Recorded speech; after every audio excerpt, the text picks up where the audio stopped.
Inicialmente teníamos 3 presentaciones, hay una que no la vamos a poder tener en estos momentos porque la profesora está enferma y yo me encargaré de hacer algunos comentarios acerca de esa parte. Me acompaña la máster Ananiria Albo Díaz, del Centro de Estudios Demográficos de la Universidad de La Habana y de la Casa de las Américas, que estará presentando retórica etnorracial y políticas migratorias, la administración Trump y las comunidades latinas de los Estados Unidos vistas desde el nuevo Herald. Que adelanto que es su tesis doctoral, que defiende precisamente mañana. Y acá, un viejo conocido, el doctor Jesús Arbolella, que nos estará hablando acerca de las pasadas elecciones en los Estados Unidos y el voto cubano y la presencia cubana dentro de este proceso. Finalmente, yo estaré haciendo algunos comentarios del tema migratorio cubano en particular, que era lo que iba a hacer la profesora María Ofelia Rodríguez. Sin más, entonces, Amelia, por favor. Muchas gracias, buenos días.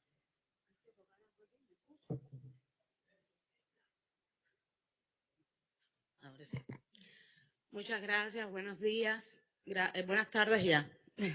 Gracias por acompañarnos. Bueno, como el profe Aja estaba adelantando, hoy traigo aquí algo que de alguna manera es la continuidad de esa investigación del estudio doctoral, porque en aquel momento para esa investigación trabajamos hasta el 2021, solo integramos la primera temporada, por decirlo de alguna manera, de Donald Trump en el poder. Y al ver la convocatoria de estas conversaciones dije, bueno, una de las recomendaciones que yo estoy ofreciendo en la investigación es precisamente dar continuidad a partir de este segundo mandato, y hay como unas pequeñas pinceladas de comparación sobre cómo el nuevo Herald ha estado, cuál ha sido el tratamiento periodístico que el nuevo Herald le ha dado a la retórica etnorracial en función de la latinidad en esos dos periodos del presidente Donald Trump. Primero que todo, a mí me parece que es necesario hablar un poco acerca de cuál es la perspectiva epistemológica que está acompañando esta investigación, es decir, cuáles son las bases de construcción del conocimiento sobre la cual yo me estoy moviendo en esta investigación. Y en primer lugar me gustaría decir que se trata de una investigación, no quiero ponerle etiquetas y intradisciplinar, pero sí hay una concurrencia de saberes de diferentes disciplinas que de alguna manera se integran para un conocimiento que podría ser nuevo alrededor de la retórica etnorracial en torno a la latinidad y la relación que esa retórica tiene con la política migratoria. Se trata, en primer lugar, de una investigación que se mueve sobre las líneas de la sociología de las comunicaciones para poder comprender las mediaciones entre la realidad, ¿verdad?, y lo que esos medios de prensa están construyendo en materia de imaginarios, de representación. Por otra parte, la sociología del conocimiento nos ha ayudado precisamente a entender cuáles son las determinantes sociales que están debajo de esa construcción de las notas que yo analicé.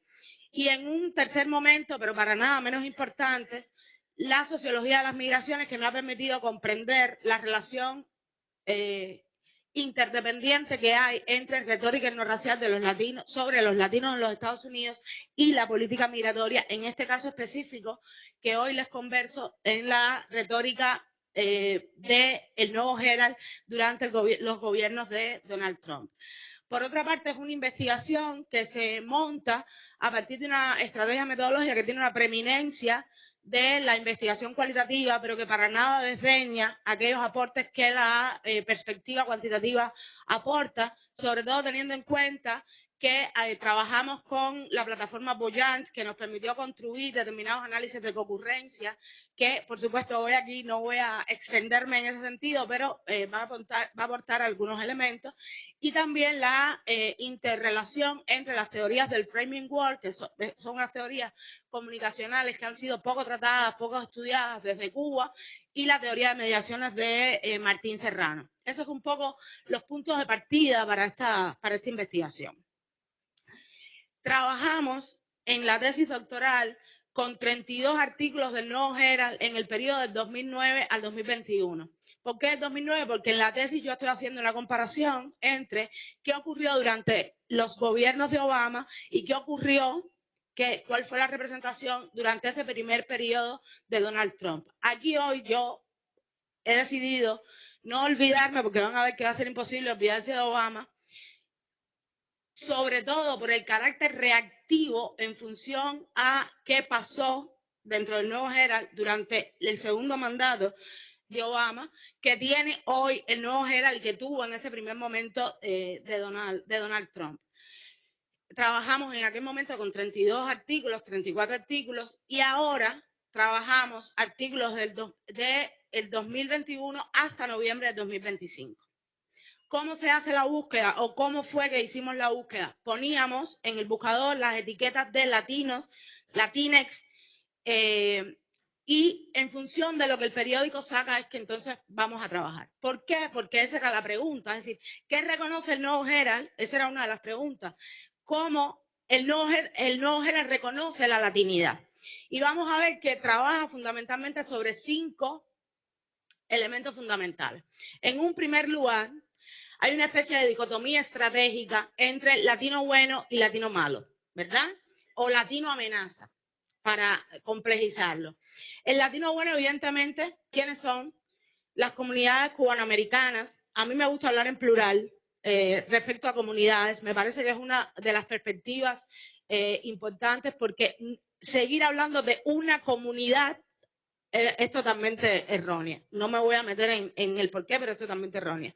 Entonces, ¿quiénes son los latinos buenos? Bueno, los cubanos y los venezolanos. ¿Por qué? Porque hay una especie de retórica que sí se evidencia en el estudio anterior, que marca, en el caso específico, no era una especie de excepcionalidad al interior de la latinidad, que indiscutiblemente está marcado por una perspectiva política, ¿verdad? En la contradicción o en el conflicto Cuba-Estados Unidos, Venezuela-Estados Unidos, ¿verdad? Y eso está indicando una especie de latino bueno que es aliado, en el caso del gobierno de Donald Trump, a la idea de trabajador, antisocialista, anticomunista, aliado natural de la agenda trumpista en general. Eso es lo que el Nuevo Herald sobre todo estuvo marcando en el primer gobierno de Donald Trump y en las primeras semanas de este segundo gobierno. Nosotros vamos a ver que esa retórica empieza a cambiar un poquitico cuando empiezan las devoluciones de cubanos, ¿ya? Y la agenda tiene que virarse un poco. Sin embargo, una de las grandes contradicciones que se advierte en la concurrencia, en los análisis de concurrencia, es que por un lado estamos ante un periódico que pareciera ser abiertamente trumpista y por el otro lado esa agenda trumpista está siendo también todo el tiempo denunciado cuando se equipara a política migratoria. Es decir, cuando la política migratoria de Donald Trump empieza, como decía Cosío, a virarse de todas también para cubanos y venezolanos y empiezan a ser devueltos, el Nuevo Herald hace como un pequeño guiño ahí, una pequeña transformación. ¿Quiénes van a ser los latinos amenazas? Bueno, los mismos, la reproducción de la misma retórica de Donald Trump. Básicamente mexicanos, centroamericanos e indocumentados. Se asocia con la criminalidad. Y eso es un elemento que salió en esa investigación doctoral y que sigue saliendo. Es decir, la racialización, la criminalización de los latinos en los Estados Unidos, porque, y esto es algo que estamos repitiendo desde que empezamos a hacer la investigación, hay un elemento cuando se habla de latinidad en Estados Unidos que es muy importante, y es que estamos hablando de comunidades que se forman a partir de 2 variables demográficas fundamentales: la migración y la fecundidad. Sin embargo, cuando uno analiza los números que dan los tanques pensantes, el Pew Research o la Oficina del Censo, uno se da cuenta que la población latina crece más ¿por qué? ¿Por migración o por fecundidad? Por fecundidad. Sin embargo, pareciera que los periódicos, y en esto el Nuevo Herald lo sigue reproduciendo, obvia totalmente la realidad. Es que estamos hablando de comunidades que crecen por fecundidad, crecen por la reproducción y menos por migración, pero la representación o lo que marca, hablando del framing wall, lo que marca la presencia de los latinos en la prensa estadounidense, y aquí sí lo puedo decir con toda propiedad, no solo para el Nuevo Herald, también para New York Times y Los Angeles Times, que son los otros periódicos que yo estudio, es que latino es igual a migrante. Y a eso le podemos seguir poniendo coletillas, ¿no? Latino es igual a migrante, latino es igual a mexicano, latino es igual a criminal, latino es igual a indocumentado y cualquier otra coletilla negativa o estereotipada que queramos ponerle. Bueno, el Nuevo Herald mantiene esa reproducción. Entonces, ¿cuál es el segundo momento? Hay una especie de evolución que se advierte no solo en el primer gobierno de Donald Trump, sino fechas antes, durante las elecciones, de una especie de marco anticomunista, antirrevolución, ¿verdad? Que todo el tiempo está celebrando la idea de la agenda de Trump contra todos los procesos que Obama realizó para llegar a la normalización. Eso es todo un debate que está bien, que está documentado, no bien, está documentado en el Nuevo Herald. Y hay un cambio, como les decía, en este segundo mandato de Donald Trump, de esa agenda que cuando uno ve la nube de palabras en ese primer periodo hasta 2021, las dos palabras más importantes de esa nube son Cuba, o las tres, Cuba, Obama, Trump, ¿verdad? ¿Qué pasa con la nube actual? Es decir, después de 2021 hacia acá, que esa nube empieza a incluir palabras como immigration, encarcelación, estoy traduciendo, encarcelación, deportación, devolución y alligator. Es decir, son palabras que están muy bien centradas en esa nube y que hablan de esa evolución dentro de la agenda. ¿Por qué también no vamos a ser ingenuos? ¿Por qué ocurre una evolución? Y es algo que ahí hemos conversado mucho. También porque el Nuevo Herald se ha visto obligado a mover, a entender, no a mover, a comprender que se está dirigiendo cada vez más a una audiencia que no deja de ser cubana, pero que cada vez es más palatina.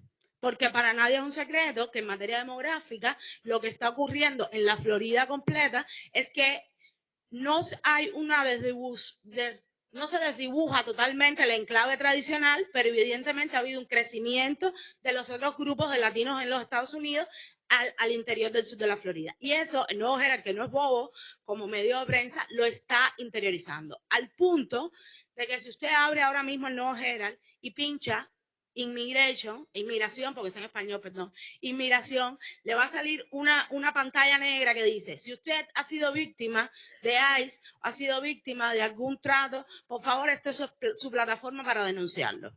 ¿Ya? Entonces, ahí hay un juego que es importante tener en cuenta.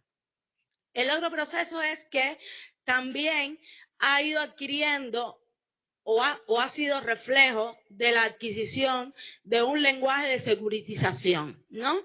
Que marca también esa polarización que ocurre al interior de ese periódico. Cuando hicimos la investigación para el doctorado, nosotros nos dimos cuenta que mientras The New York Times y Los Angeles Times eran abiertamente anti-Trump, ¿no? Es decir, estaban todo el tiempo en una agenda que evidentemente hablaba del efecto Trump, del efecto Jorge Ramos para provocar el creciente voto latino.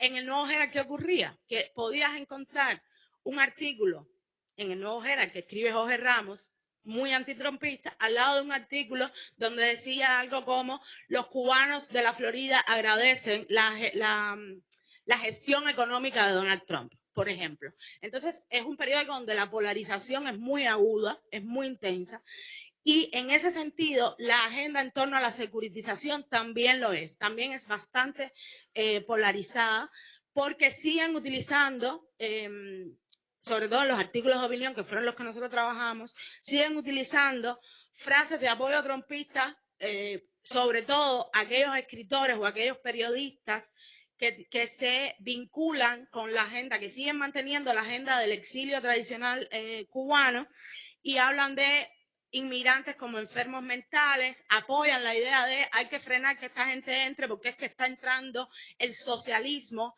a los Estados Unidos.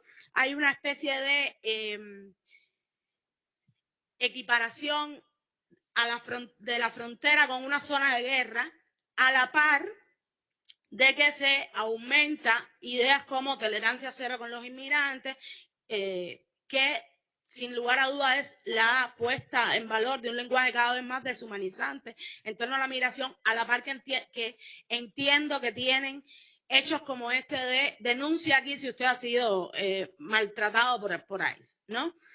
Y esas respuestas contradictorias siguen en aumento porque, por ejemplo, durante ese primer periodo que investigamos hasta el 2021, si un periódico, una de las grandes polémicas en materia de políticas migratorias en los Estados Unidos durante el primer gobierno de Donald Trump estuvo en torno a DACA, ¿verdad? A la acción diferida que tiene que ver con los jóvenes que llegaron a Estados Unidos siendo muy pequeños. Porque Donald Trump la frenó, la quería frenar, la frenó en determinados momentos.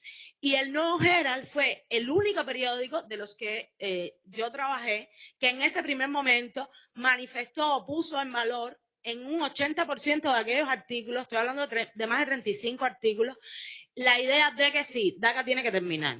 Es decir, DACA no puede seguir. Y esto estuvo argumentado sobre todo por la idea de que cuando se hicieron encuestas en torno a ello, a que se decía que la comunidad del sur de la Florida decía que la ley es ley y DACA es contraria a la ley, ¿no? Hay voces críticas esporádicas en torno a esa retórica antiinmigrante que está reflejada por determinados periodistas y que, como ya decía, sostienen esa polarización, como la de Daniel Shore de 2019, que está todo el tiempo poniendo en valor el hecho de que estamos ante una política de odio. Es decir, no hay otra manera de calificarlo. Pero, como mismo está ocurriendo eso, uno puede ver columnas de María Elvira Salazar o de Ninosca Pérez, donde hay se sostiene entonces esa retórica antilatina frente, es decir, lo de latino bueno, latino malo. ¿Cuál podría ser, de alguna manera, yo creo que lo más contradictorio al interior de esa representación de la retórica etnorracial sobre los latinos? Es la idea de que el Nuevo Herald también está poniendo en valor constantemente una idea de ciudadanía y de pertenencia a la ciudadanía estadounidense que se corresponde con la idea de ciudadanía y de pertenencia estadounidense de la que habla Donald Trump, ¿no? Make America Great Again no es otra cosa que vuelve a ser a los Estados Unidos blancos. Y el resto, bueno, que se desaparezca porque no es la idea, ¿no? Y el Nuevo Herald, ya digo, lo contradictorio que tiene en su interior es que mucha página negra, muchas denuncias ha sido maltratado por ICE, pero hay columnas que muestran todo lo contrario, ¿no? Entonces, creo que es el elemento fundamental.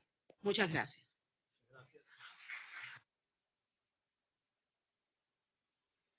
Pasamos entonces al doctor Jesús Arbolella y el voto cubano en las elecciones pasadas en los Estados Unidos.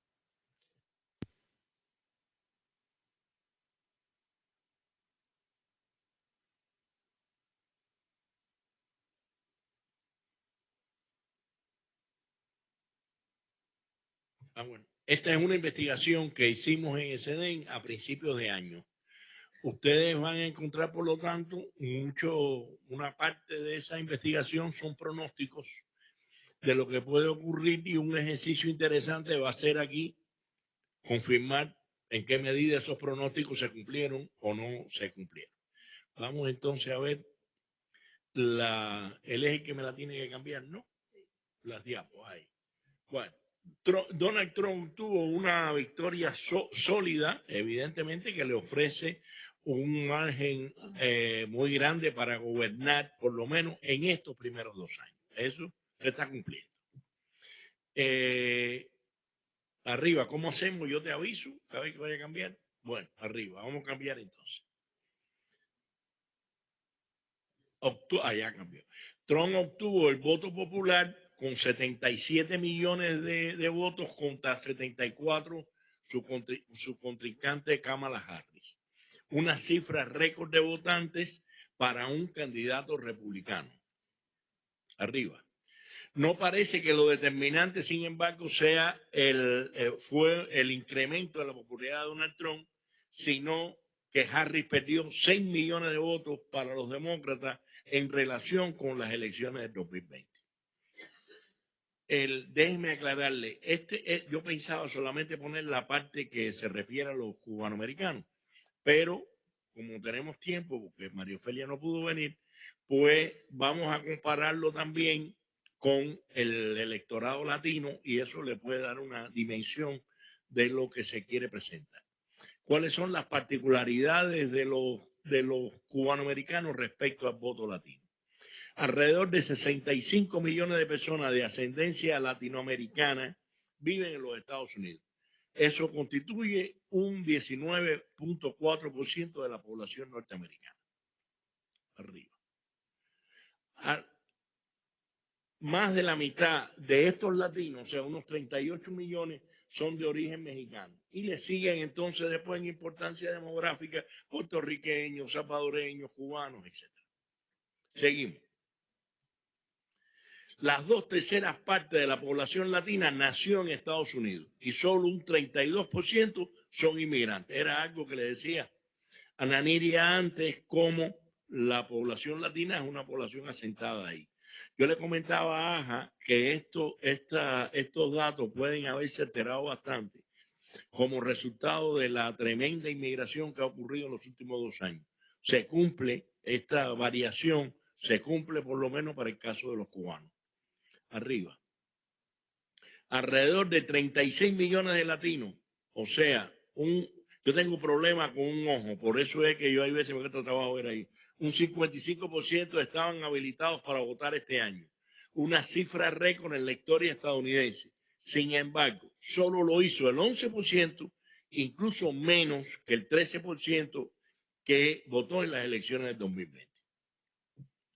En el caso de los cubanoamericanos sí se comportaron, ese dato no lo teníamos cuando hicimos la investigación, ni creo que esté disponible de ahora, yo por lo menos no lo he encontrado, pero siempre los cubanos votan muchísimo más, alrededor de un 30% de los que tienen capacidad para votar, votan. El 62% de los votantes latinos prefirió a la candidata demócrata Kamala Harris contra el 37% que lo hizo por Donald Trump. Esto cambia el dato de que los latinos salieron a votar en masa a favor de Donald Trump. Eso no fue cierto. Sin embargo, sí es cierto que votaron, o sea, que los demócratas obtuvieron menos votos latinos, Kamala Harris, que los que obtuvieron Obama y lo que obtuvo Clinton en el 2012 y el 2016 respectivamente, o incluso el propio Biden en el 2020. O sea, disminuyó el apoyo latino a los demócratas en las últimas elecciones. Todos los grupos latinos, salvo los cubanoamericanos, votaron mayoritariamente a favor de Harris. Si bien la preferencia de los cubanoamericanos por Donald Trump era de esperar, lo que se dio en un 54%, y funcionó a favor de todos los candidatos de ese partido, especialmente en la Florida. Sin embargo, el apoyo de los cubanos americanos a Donald Trump no alcanzó el nivel que habían pronosticado la mayoría de las encuestas antes de las elecciones.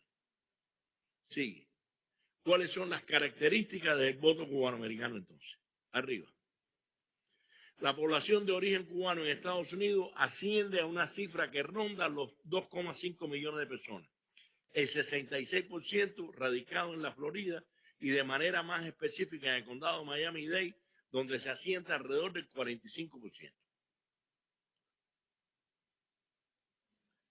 Tampoco puede afirmarse que en esta ocasión fue determinante el voto cubano-americano en el triunfo de Donald Trump en el condado de Miami-Dade. Hacía años que un republicano no ganaba el condado de Miami-Dade, esta vez lo ganó, pero sin embargo no está demostrado que fuera debido al voto cubano-americano.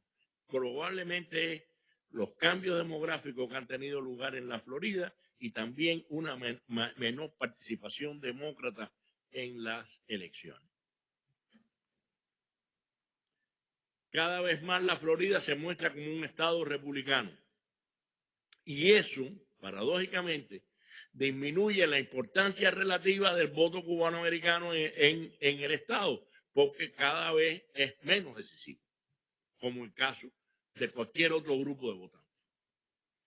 Estos indicadores no descalifican de manera absoluta la importancia de política de los cubanoamericanos en el sur de la Florida, sobre todo porque han sido capaces de construir una maquinaria que se ha insertado con los sectores de poder a escala estadual y local, particularmente aquellos vinculados al Partido Republicano. Sigue. La elección de 2 senadores federales, que en realidad ha quedado en uno solo, por la cosa de Marco Rubio como secretario de Estado, y 7 representantes a la Cámara en Washington, convierte a los cubanoamericanos en el grupo latino mejor representado del país. Proporcionalmente estoy hablando.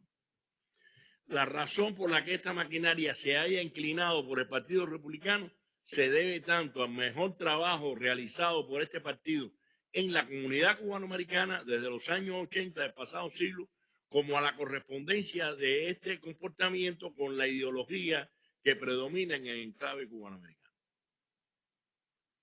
En Miami se asienta la base social de la contrarrevolución cubana y ello ha sido mejor manipulado por el Partido Republicano. Los cubanoamericanos constituyen una fuerza política local a tener en cuenta en la Florida, la cual ha alcanzado un grado de representación apreciable a escala nacional y devenido un factor en la relación entre Cuba y los Estados Unidos que no puede ser desestimado por ninguno de los dos gobiernos.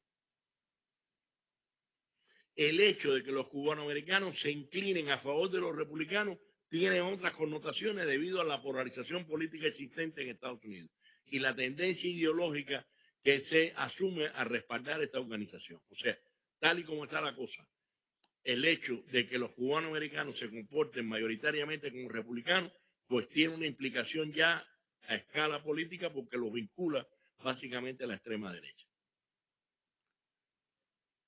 Arriba. En 2020, el 58% de los votantes cubanoamericanos en Estados Unidos se declaraba republicano o se inclinaba a apoyar este partido. 58%.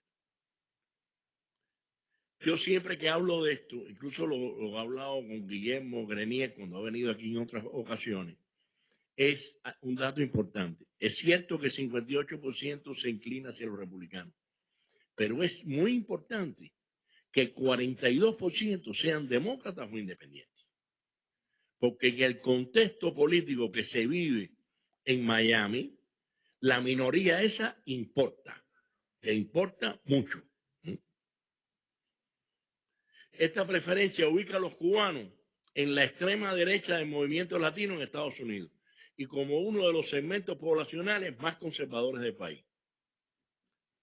Ahora, ¿cuál fue el comportamiento del voto cubanoamericano en las elecciones de 2020? Vamos a ver cómo ocurrió. Arriba.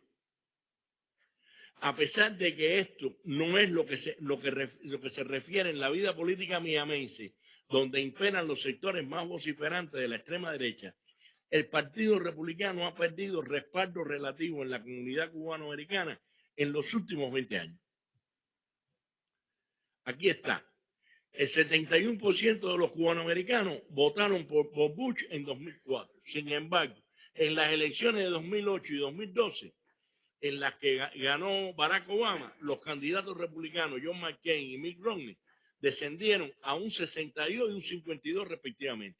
Y esta tendencia se mantuvo en el 2016, cuando Donald Trump obtuvo solo el 54% del voto cubanoamericano, aunque aumentó al 62 en las elecciones del 2020.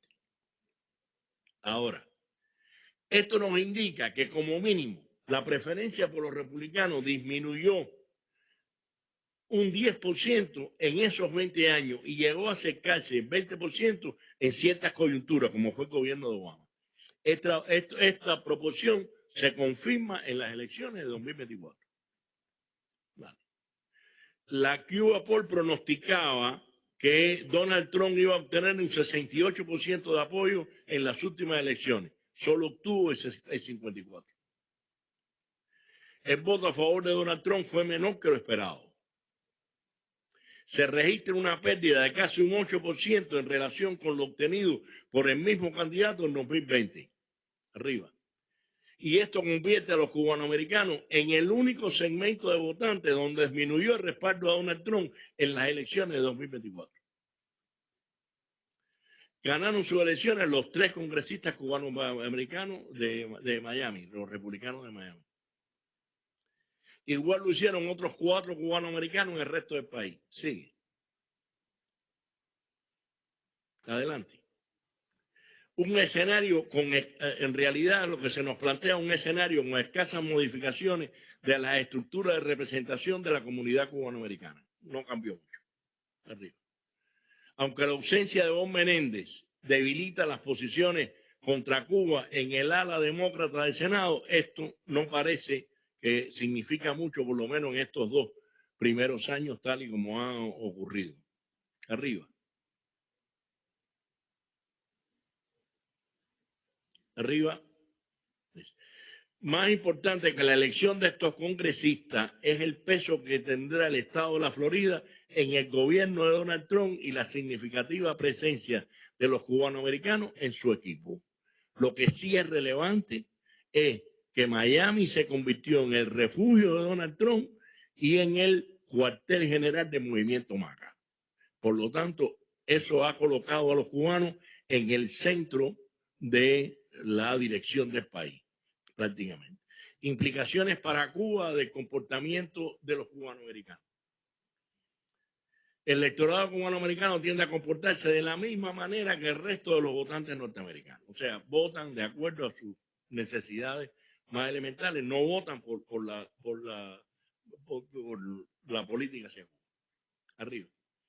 A Cuba les interesa más que a ningún otro segmento de votantes en los Estados Unidos, pero eso no es el factor decisivo para establecer su voto.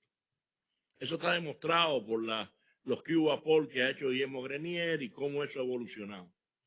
Los cubanoamericanos han mostrado tendencia a apoyar las políticas hacia Cuba de los gobiernos de turno.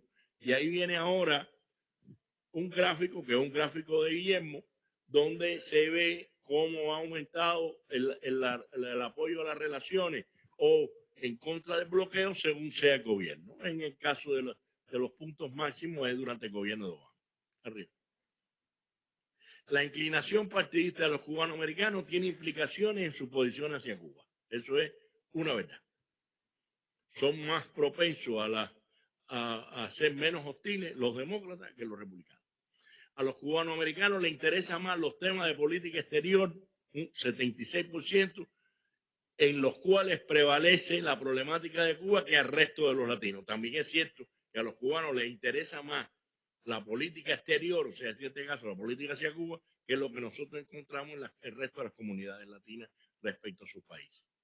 Ese sentimiento es explotado por los políticos de ambos partidos, toda vez que el tema cubano constituye una variable que no puede ser despreciada a la hora de comprender las actitudes políticas de los cubanoamericanos. En el caso de los más jóvenes, en especial los descendientes nacidos en Estados Unidos, se aprecia una tendencia a distanciarse de las posiciones de los padres, o sea, más propensos a ser menos hostiles respecto a Cuba. Dale.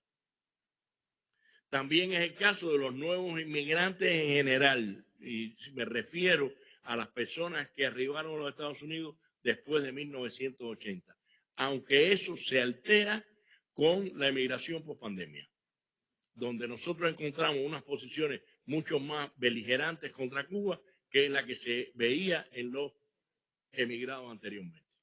Lo que pasa es que, claro, esa gente no vota, pero sí se comprueba por diferentes mecanismos. Esto altera un factor de cambio de las actitudes políticas de la comunidad cubanoamericana. Todo el mundo planteaba que en la medida en que llegaran nuevos inmigrantes, las actitudes de la comunidad cubanoamericana respecto a Cuba iban a cambiar a favor de una política menos beligerante. Esto es un factor que altera ese cambio. Claro está, muchas de esas personas ni siquiera tienen seguro que se van a quedar en los Estados Unidos, pero es un factor a tener en cuenta. Lo que está claro que eso obliga a un estudio específico de esta problemática en Cuba, porque son problemas que se incubaron aquí. No solo dependen de su condición de emigrante y de su estancia en el estado de la Florida. Arriba. Los cubanoamericanos, la política de Donald Trump y las relaciones con Cuba. Entonces, la victoria de Donald Trump y el protagonismo... ¿Me quedan 5 minutos? Sí, me sobra. La victoria de Donald Trump y el protagonismo, te lo dije, vamos a empezar por la parte de dale todo y ahora yo tengo que estar corriendo. La victoria de Donald Trump y el protagonismo, bueno, pues yo lo dice, yo voy a empezar por la mitad. Tendrán funcionarios cubanoamericanos o eliminar su gobierno. Augura un recrudecimiento de las agresiones de Estados Unidos contra Cuba en todos los ámbitos. Eso se ha cumplido. Arriba.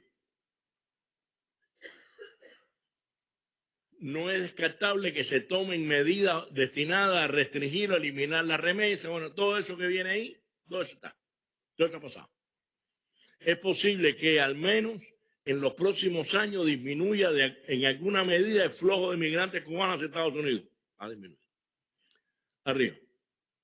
Ello afectará a la comunidad cubanoamericana en varios sentidos, entre ellos ralentizar el proceso de reunificación familiar. Prácticamente lo han paralizado, que ha tenido lugar en los últimos años. Arriba. Están en riesgo asuntos tan sensibles como la concesión de asilo indiscriminado, que ya no se concede, la ley de ajuste cubano y otros privilegios extraordinarios. Arriba. Lo que modifica las premisas que han servido de pauta al ingreso, asentamiento e integración de los inmigrantes cubanos a la sociedad norteamericana. Estamos en una situación nueva. La persecución de inmigrantes de origen cubano con fines de deportación sería un hecho inédito en la historia del proceso revolucionario cubano y generaría temores desconocidos para la comunidad cubanoamericana en su conjunto. Eso está ocurriendo. Por su parte, la sociedad cubana también tendría que lidiar con la atención del retorno masivo de estas personas, ya sea de manera voluntaria o forzado por las deportaciones, pero siempre insatisfechos por el fracaso de sus intentos migratorios. Esto es un problema que ya tiene que enfrentar la sociedad cubana. También plantea la posibilidad de un incremento de la remesa de sus familiares para apoyarlo. Esto no se ha cumplido tanto en confrontación con la política de extrema derecha que pretende evitar que esto ocurra. Bueno, hasta ahora está ganando la extrema derecha. Un fenómeno muy complicado en medio de una situación económica muy difícil. Arriba. Existen dos tipos de potenciales deportados. No me voy a detener ahí. Sigue. Ahora, es probable, como ha ocurrido en otras partes, la política de Trump sea la de forzar sin más negociación. Eso no lo ha podido hacer. Adelante. La mayor parte de los gobiernos latinoamericanos ya han declarado su disposición a aceptar, o sea, no va a haber un frente común contra las deportaciones. Arriba.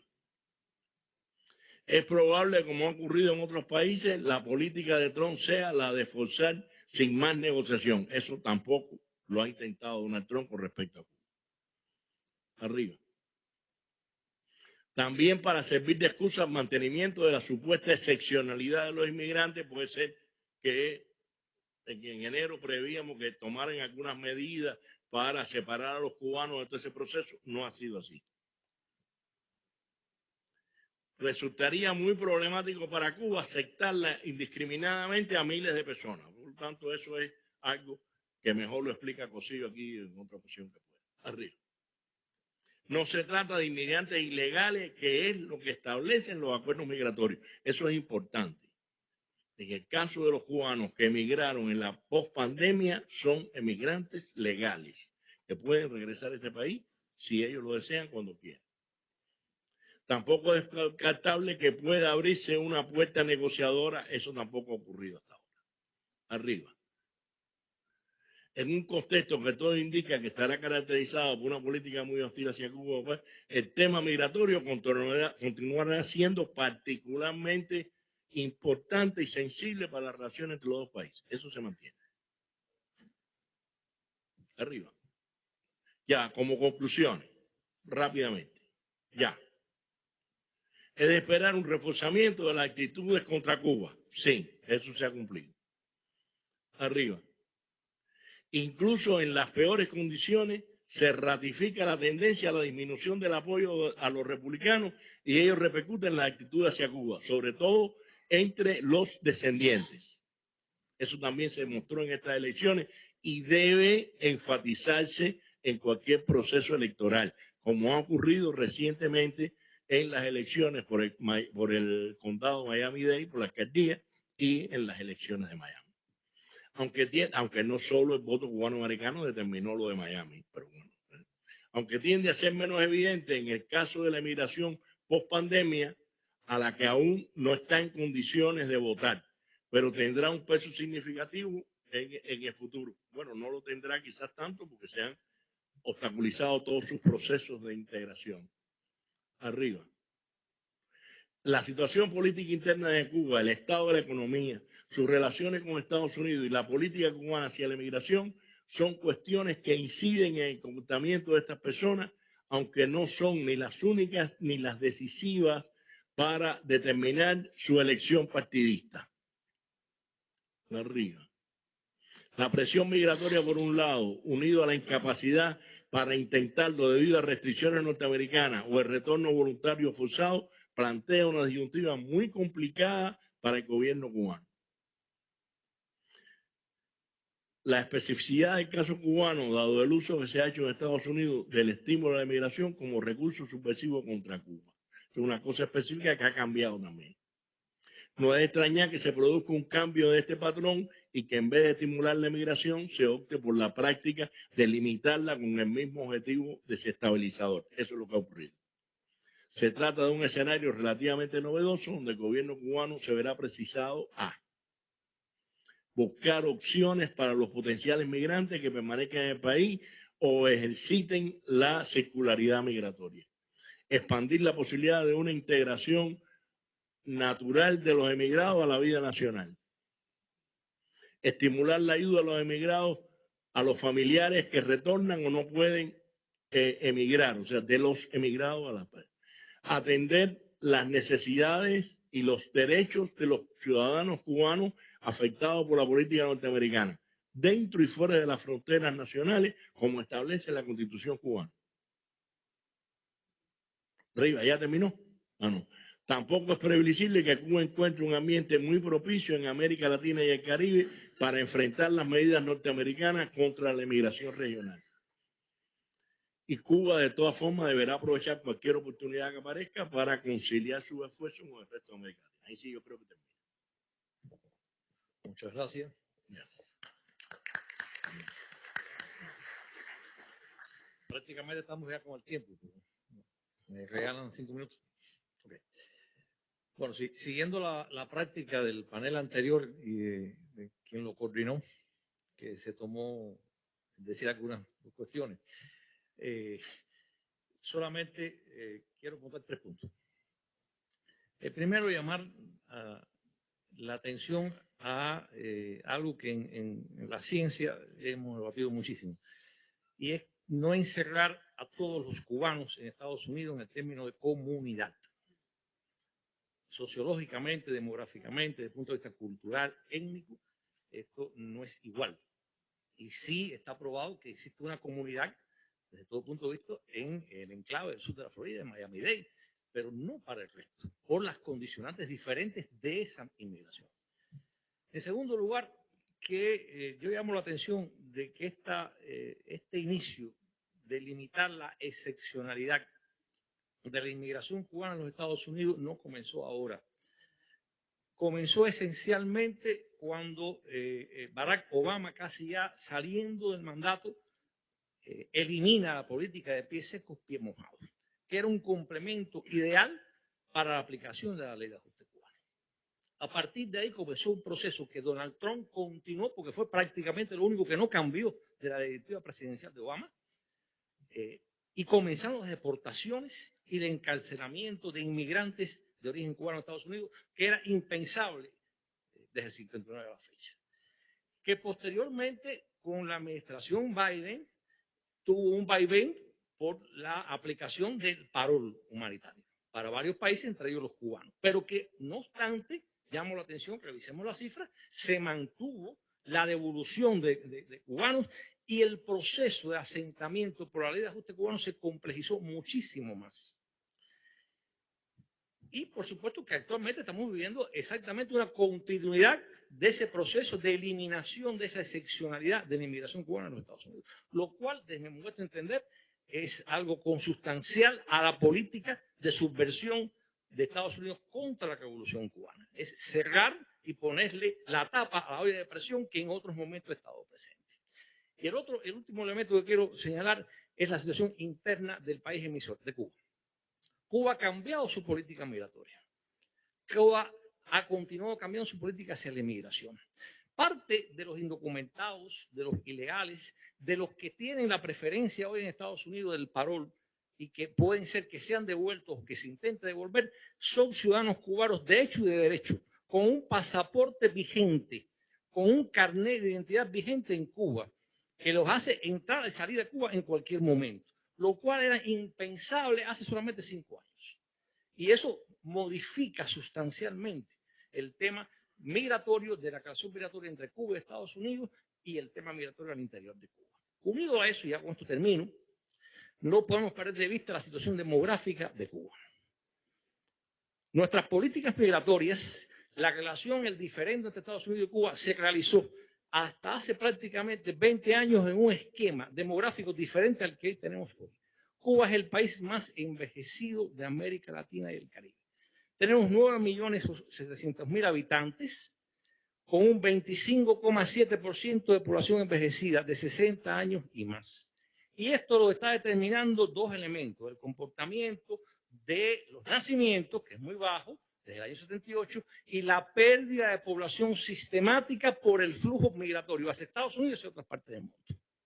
Estos dos elementos son sustanciales para el análisis de todo lo que estamos viendo. Por tanto, hoy Cuba se mueve en atender la situación demográfica, no se puede revertir, pero sí se debe evitar en lo posible que se siga perdiendo población, fíjense cómo lo estoy diciendo, perdiendo población por el tema migratorio, lo cual incide también en la relación entre Cuba y los Estados Unidos. Dicho esto, si hay preguntas, por favor.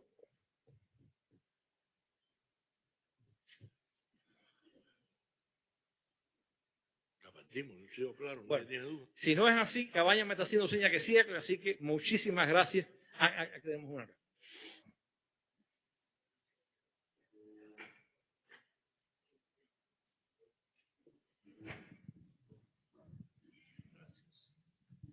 Thank you. We have seen in the voting in the last 3 to 6 months in the U.S. that the general Hispanic vote has moved against Trump, that the emotional reaction of the ICE raids has been very strong, that people deluded themselves, fooled themselves when they vote for Trump for whatever psychological or political reason, that it was not they, it was not their cousin, it was not their daughter who was going to disappear. But now they know it is. And where I live in New York on Long Island, you can sense it with your fingers, with your conversations, that people are angry. I have just sent a note to Sylvia Wilhelm to see if she has an interpretation of the Miami vote. For the first time in 30 years, a Democrat wins. Did she say anything about Cuba during the campaign? Does she have a private position on engagement or non-engagement? So hopefully Sylvia will get back to me in the next day or two and I'll report it to the conference. But people know Sylvia. She's a very reliable and serious person. I think that Texas and Florida are going to backfire on the Trump administration. That I said in the first session that we could win, the Democrats could win 20, 30, 40 seats. and perhaps even the 3 crazy right-wing Cuban Americans in Florida are worried about what will happen to them, and that we should begin to think about the possibilities after 2026 of a very different political situation with Hispanic Americans in general and Cuban Americans also. Thank you.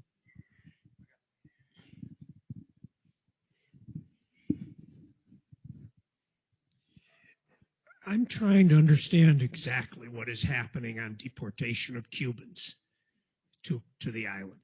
It's my understanding officially that 1,500 Cubans have been deported out of the approximately 675,000 deportations that have happened. In other words, a very small percentage.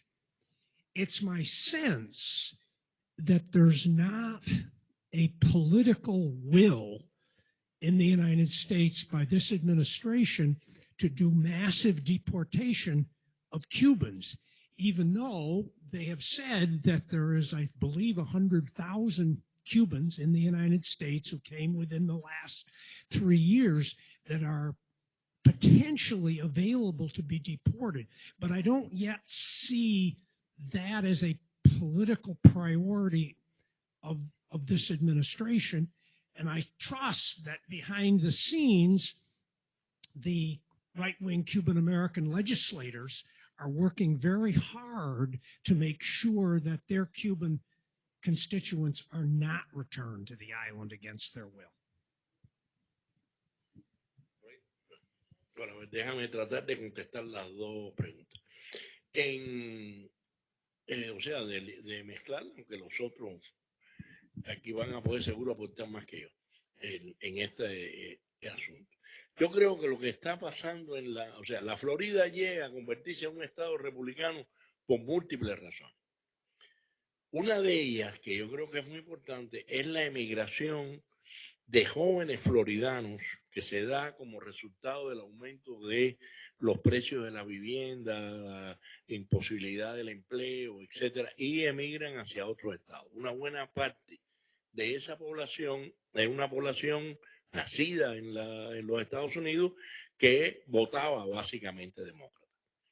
Lo que pasó ahora en las elecciones, que como él decía, yo no he visto lo que escribió Silvia respecto a esto, pero por lo que escucho estoy de acuerdo, es que prácticamente se está viendo un retorno del voto demócrata en las áreas que siempre fueron demócratas. Y me refiero al sur de la Florida. Por ejemplo, la ciudad de Miami, Kamala Harris la ganó en las últimas elecciones por un 1% solamente. Y el condado Miami-Dade lo perdió por primera vez frente a un candidato republicano desde la época de no sé cuánto, hacía como 20 años que no lo perdía. Entonces, lo que yo creo que ha pasado en Miami ahora es que hay más demócratas votando. Y a la vez que más demócratas votan, que no son necesariamente de origen cubano, pues indiscutiblemente el balance vuelve a ser favorable a los demócratas en un área donde se interesaron poco, porque en los últimos 30 años los alcaldes de Miami eran cubanoamericanos, republicanos. Entonces, respecto a las deportaciones, yo no sé, o sea, a lo mejor aquí los compañeros de mi red pueden aclararnos mejor. Yo no sé exactamente cómo eso lo ha negociado Estados Unidos, si lo ha negociado. Hay un acuerdo migratorio que establece precisamente cuando Obama acabó con pie seco, pie mojado, los acuerdos migratorios del 94 establecen la deportación o la posible deportación y la aceptación por Cuba de cualquiera que llegue ilegalmente a los Estados Unidos. Después, la política de pie seco, pie mojado, estableció que los que pisaran territorio no. Y eso es lo que elimina a Obama. Por lo tanto, yo creo que en virtud de los acuerdos migratorios, Cuba debe aceptar a cualquier emigrado ilegal después de 1994. Pero además, Si ya los Estados Unidos le confirió a esa persona, en virtud de la ley de ajuste, le confirió la residencia en el país, ya dejaron de ser ilegales. Por lo tanto, mi interpretación personal, insisto en esto, es que Cuba no está obligado, a lo mejor Ana Teresita me rectifica, no está obligado a aceptar ese tipo de personas. No sé cómo se está negociando eso, pero es como yo lo veo en virtud de los acuerdos. ¿No así? No. Mira, Ana Teresita lo puede explicar. Ana.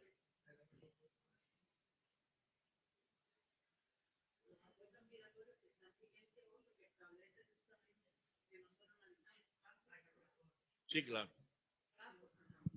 Y sobre esa base se decide quién regresa al país y quién no. Esos son los acuerdos migratorios del 2017, que son los últimos que están vigentes. Nosotros tenemos 3 acuerdos migratorios firmados con los Estados Unidos. Uno fue en el 94, otro en el 95 y los otros son los últimos del 2017, a través del cual lo que está establecido es caso a caso. Además que tiene otros requisitos, porque no puedes haberte pasado de 4 años para regresar, tienes que tener menos de 4 años para virar a Cuba. O sea, hay otro grupo de requisitos. Y efectivamente, las deportaciones que hoy se están haciendo al país son sobre la base de lo que los acuerdos migratorios. A pesar de que desde el 2024 no tenemos conversaciones migratorias, 24, ¿verdad? No tenemos conversaciones migratorias con el gobierno de Estados Unidos. Eso era lo que yo me iba a referir también. Es decir, los últimos acuerdos de 2017 marcan un cambio con relación a los anteriores y da esa posibilidad. Y muy sencillo, Cuba está divulgando periódicamente la cantidad de inmigrantes de origen cubano que están siendo devueltos y sobrepasa por mucho a los que han sido capturados por el Servicio de Guardacosta norteamericano. Es decir, y la explicación viene exactamente viene por ahí. El otro elemento es que con relación al voto cubano en el sur de la Florida en particular, yo creo que hay un retorno a los demócratas, pero también sobre la base también del desprestigio que han tenido un grupo de política de origen cubano en Estados Unidos y que son republicanos. Y esto yo creo que ha sido un elemento definitorio. Más allá de que el clima político en el sur de la Florida, ya no de los cubanos que votan, sino de los que han seguido llegando, hay que estudiarlo, porque hay un rejuvenecimiento de estos cubanos que llegan, que aún ni siquiera muchos tienen la residencia o son residentes, pero no son ciudadanos, no pueden votar, pero que sí influyen en la relación política con el asentamiento. ¿Por qué la explicación, además, de por qué se mantiene y se ha poco a poco reverdecido las tendencias por la comunicación de un atentado sistemático contra la sociedad cubana y que está siendo protagonizado por gente joven, pero gente joven que salió de Cuba y que se une a toda la maquinaria política que existe en el sur de la Florida? Y ese es otro elemento importante, que a la hora de ver el voto, quizás no lo podamos ver en toda su dimensión, pero que sí influye políticamente. Y el otro elemento que sí no puedo dejar de mencionar es que todo esto va con una gran contradicción. Y es que esa misma inmigración que sigue llegando, puede ser que vote republicano, puede ser que vote demócrata, puede ser que vote contra el gobierno cubano, contra la revolución cubana, pero a su vez defiende el envío de remesas y los viajes a Cuba, e incluso el pasar las vacaciones en Cuba. Ahí está la gran dicotomía de este proceso del caso migratorio cubano. Muchas gracias. Entonces, ya tenemos, muchísimas gracias y...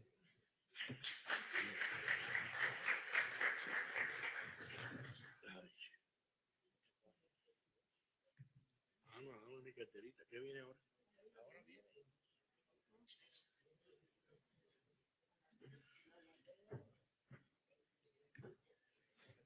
Ya voy a... No, voy a quedarme. No, yo me voy a cuidar, yo estoy de cuidado.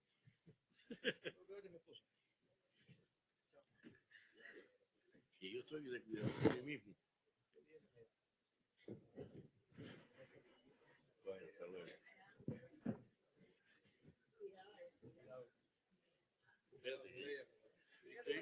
¿Dónde está mi bastón?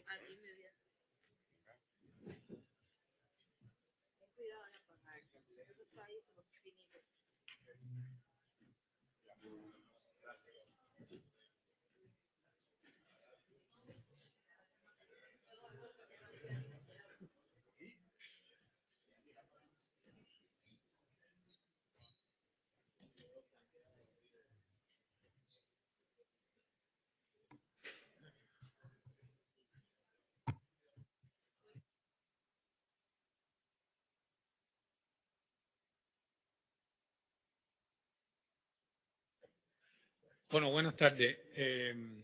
Vamos a dar paso al próximo panel, que está dedicado esencialmente, bueno, primero que todo, mi nombre es Guillermo Suárez, soy investigador del Centro de Investigaciones de Política Internacional y en mis ratos libres hago también de editor coordinador de la revista Cuadernos de Nuestra América, que es la razón fundamental por la que nos encontramos aquí hoy, un poco para dar una perspectiva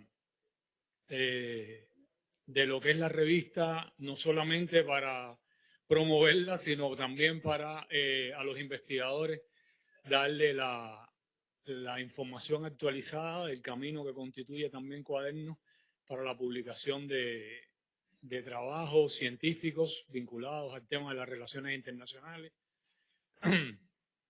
Cuadernos es una revista arbitrada por pares, como decía, con trabajos científicos, y ahí en la portada vamos a ver, ahí en la pantalla se está viendo la razón fundamental de esta intervención, que es la número 18 de nuestra revista dedicada al centenario de Fidel.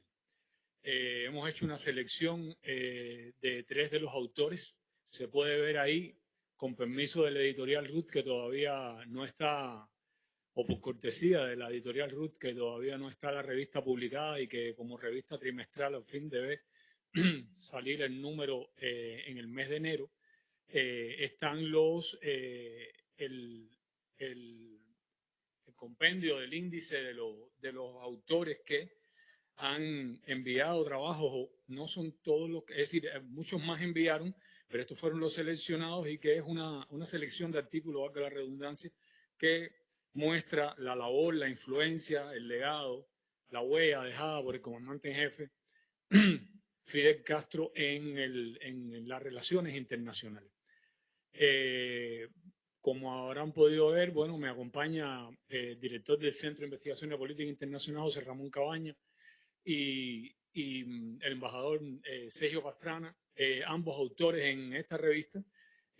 Vamos a dar más o menos una entrada a estos artículos que son temas específicos de relaciones internacionales que tienen que ver con la huella de Fidel.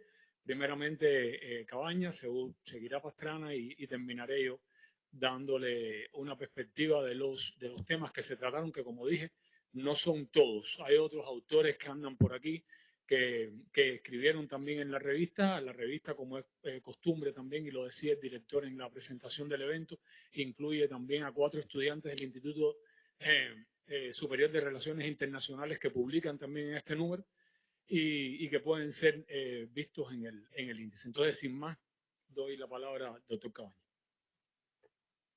Bueno, muchas gracias. Y después de 2 excelentes paneles, es un reto mantener la atención sobre este tema. Pero nos pareció oportuno, como parte de los trabajos del evento, hacer la presentación de una revista que existe, pero no se ha publicado, porque, bueno, de acuerdo a las normas, debe ser publicada en los primeros días del mes de enero. Ha sido para Guillermo, que está en el centro de esta función, y de otros compañeros, realmente un reto escoger y concentrarnos en un grupo de trabajo que hablaran sobre el aporte del comandante jefe en cuanto a política exterior. O sea, qué temas incluir, qué temas no considerar. Podría decirse que quizás tengamos la posibilidad de hacer otros números sobre sus aportes, porque son variados en una diversidad de temas, tanto desde el punto de vista bilateral como multilateral. En el caso nuestro, y el índice tiene realmente 2 páginas. O sea, es esta página y la siguiente, que si quizás pudieran poner la segunda parte del índice y después se pueden acercar a los compañeros que tienen la información para que se pueda apreciar cada uno de los temas, pero en el caso nuestro son algunos apuntes sobre lo que titulamos aporte de Fidel Castro a la relación bilateral de Cuba con los Estados Unidos, que es un tema para escribir libros. O sea, este es apenas un artículo donde ni siquiera me atrevo a decir que estén sus contribuciones más importantes. Habría que hacer un gran estudio para poder afirmar que, pero son algunas de sus contribuciones que conformaron una manera de hacer relaciones internacionales en lo bilateral y en lo multilateral, o sea, también de cara a los temas principales que han manejado Estados Unidos o que ha debido manejar Cuba en oposición a iniciativas estadounidenses en lo multilateral. Que después de estudiarlo, después de conocerlo de primera mano en sus documentos, en sus discursos, que son una especie de bitácora también de las relaciones bilaterales o de las no relaciones de Cuba con Estados Unidos, al autor de estas líneas, no tenemos que coincidir todos, le da por concluir que Fidel no solo manejó de manera muy creativa cada una de las situaciones que se dieron a lo largo de los años en relación con Estados Unidos, sino que prácticamente dejó escrito un manual de comportamiento, un manual de accionar, casi previendo cualquier otra iniciativa que pudiera tener Estados Unidos respecto a Cuba en su ausencia.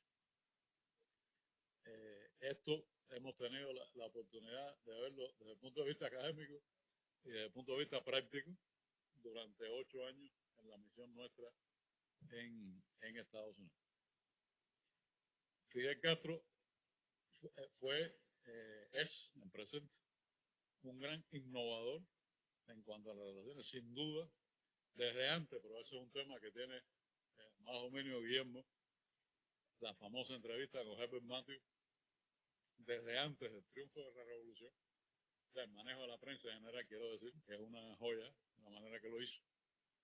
Pero inmediatamente después del triunfo de la revolución, a los pocos días, si uno revisa el texto de las primeras notas diplomáticas enviadas por la entonces Secretaría de Estado, después el Ministerio de Relaciones Exteriores, a la entonces Embajada de Estados Unidos en Washington, hay un cambio de tono respecto a lo que se venía haciendo en Cuba, desde Cuba, y evidentemente un cambio de tono en relación con cualquier país de América Latina y el Caribe, la forma de dirigirse a la representación diplomática estadounidense en el lugar y por extensión a la Secretaría de Estado. Pero también desde el punto de vista personal, directo, Fidel, su segundo viaje al exterior, después de agradecer a Venezuela su apoyo a la Revolución Cubana, fue a Estados Unidos. Y fue a Estados Unidos a explicar el proceso, por qué había tenido lugar la Revolución Cubana. Y como dijo el propio Richard Nixon en sus notas de la entrevista, no fue a pedir absolutamente nada, lo cual causó sorpresa entre las clases dominantes. Y fue una gran operación de relaciones públicas. Es un Fidel Castro caminando por la calle 16, dirigiéndose a la población. Y si fue mucho lo que contribuyó en la imagen de la Revolución Cubana de esos primeros años, esa visita de Fidel, algo similar sucede cuando ofrece esa pieza oratoria, su discurso en Naciones Unidas de septiembre del año 60, donde también innova en la manera de relacionarse con Estados Unidos en el ambiente multilateral. Es una pieza oratoria, no hay nada antes ni parecido al discurso, los temas que abordó, cómo los abordó. Y Fidel, todas las veces que fue a Naciones Unidas y desarrolló una agenda multilateral, también desarrolló una agenda bilateral. Y una agenda bilateral que muchas veces partía de los errores estadounidenses en el tratamiento de la delegación cubana cuando se encontraba en Nueva York. En este caso, no digamos expulsión, pero la salida del Hotel Sheraton donde se alojaba para terminar en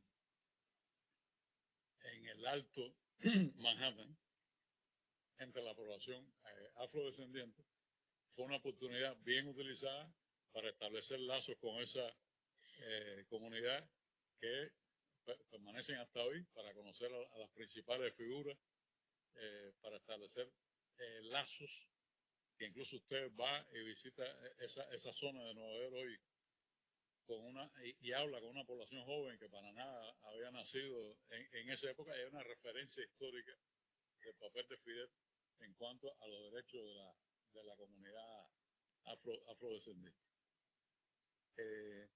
Estamos hablando de años en que se trató de aislar a Cuba, y si bien Estados Unidos logró el rompimiento de muchos países con Cuba, desde el punto de vista diplomático, de carácter oficial, Fidel hábilmente logró convertir a Cuba en la capital de muchos movimientos progresistas de liberación nacional, y en esa época también visitaron Cuba por primera vez muchas comunidades, representantes de comunidades y de sectores progresistas en los Estados Unidos que han mantenido relaciones durante muchos años. Habría cuestiones específicas a las cuales referirse: el tratamiento con la juventud, la prioridad que siempre tuvo en relación a, hay quizás ejemplos paradigmáticos, las visitas de las embarcaciones de semestre en el mar, y cómo en cada oportunidad que venía a Cuba respondía absolutamente a todas las preguntas. Está el ejemplo de la invitación y estudio en Cuba de los jóvenes que han venido a la Escuela Latinoamericana de Medicina, pero incluso el tratamiento de Fidel a los jóvenes que venían en cualquier delegación. Y cómo esos jóvenes de cualquier tendencia política al interior de los Estados Unidos, al cabo de los años, dejaron de ser estudiantes universitarios, empezaron a asumir funciones en el Estado, en la empresa privada, y repito, con independencia de su posición política. Cuando hacen referencia a esa experiencia con Fidel, entre las frases que más se menciona, dice: Fidel me escuchó como nunca nadie lo hizo en mi país. Y Fidel le dedicó una atención a los jóvenes. O sea, no era solo el interés de hablar con los más experimentados, sino de hablar con los jóvenes. Entre las grandes contribuciones de Fidel en cuanto a... Y estamos hablando de un país donde la mayor parte del tiempo hablamos de la no relación oficial en lugar de la relación oficial. Esto sería más fácil si fuera con un país amigo, no es el caso. Pero entre las contribuciones más paradigmáticas de Fidel estuvo el trabajo con el Congreso.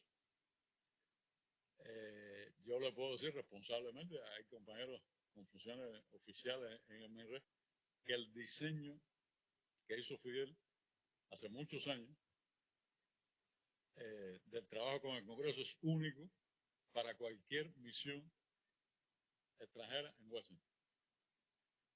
Lógicamente, algo que fue posible a partir del 1 de septiembre del año 77, cuando se reabren las secciones de interés, pero la cantidad de tiempo que Fidel le dedicó, la cantidad de tiempo que indicó emplear en los espacios del Congreso, visitando prácticamente cualquier oficina, tanto en el Senado como en la Cámara, para expresar la posición de Cuba, para explicar los principios que guían nuestra política exterior y lo que se buscaba, y reiterar la verdad de la Revolución Cubana. Nos gusta hablar de él en presente, es un gran creyente en que siempre habría que hablar y siempre había que enviar mensajes por los canales que fuera al pueblo de los Estados Unidos, a las organizaciones sociales en los Estados Unidos, de cualquier tipo, laborales, religiosas.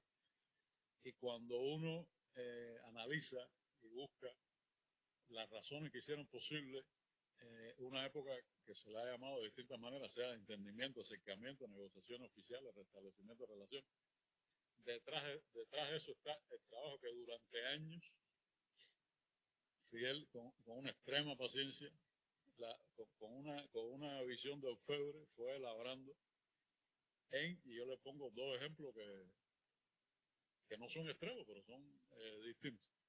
el Consejo de Iglesia de los Estados Unidos, organización que representa, no, la última cifra eran 50 millones de estadounidenses de distintas creencias y organización que usted, si usted revisa a lo largo del tiempo, tuvo diversas declaraciones positivas respecto al restablecimiento de las relaciones con Cuba. Y el otro ejemplo pudiera ser, hay muchos ejemplos, la Cámara de Comercio de los Estados Unidos, organización de empresarios, organización francamente republicana, que si usted revisa a lo largo del tiempo tuvo varias declaraciones de sus presidentes y principales directivos en relación con que debía establecerse un tipo de relación distinta con Cuba, fuera del bloqueo, fuera de la agresión militar y de diversos tipos. Y yo, para respetar el tiempo, le voy a mencionar algunas ideas que aparecen sencillamente a manera de conclusión en el artículo. Fidel Castro fue el principal hacedor de la política oficial y no oficial cubana hacia los Estados Unidos. Manejó los dos canales con mucha versatilidad y creatividad. Desde el propio triunfo de la revolución hasta el momento en que se separa de sus funciones gubernamentales.